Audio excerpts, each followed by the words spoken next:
Luigi Mangione's federal trial could begin later this year. The 27-year-old who was charged in the shooting death of United Healthcare CEO Brian Thompson was in federal court today. And Alice Gaynor was in the courtroom listening as both sides presented arguments, mostly surrounding the defense's motion to dismiss 2 counts, which, by the way, would take the death penalty off the table. If Mangione's lawyers get their way, that is, Alice.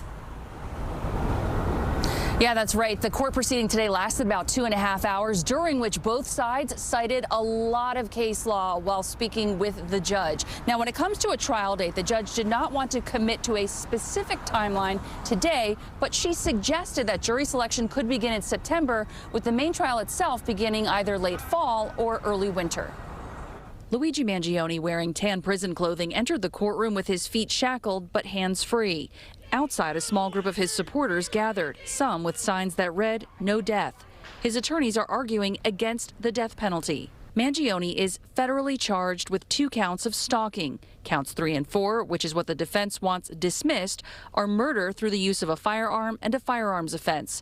In court filings, defense attorneys argue the stalking crimes are not crimes of violence, as would be required to convict Mr. Mangione on counts 3 and 4. The murder charges say that if you have murder using a firearm in the commission of a crime of violence, that can be punished with the death penalty. And what the federal government has done is they've charged Mangione with stalking, and they've said that is the crime of violence. And the defense is saying stalking is not necessarily a crime of violence. In a court filing, prosecutors say the defendant is wrong and argue for counts 3 and 4, they are required to prove the defendant engaged in conduct or a course of conduct that placed the victim in reasonable fear of death or serious bodily injury, and that it resulted in the death of the victim.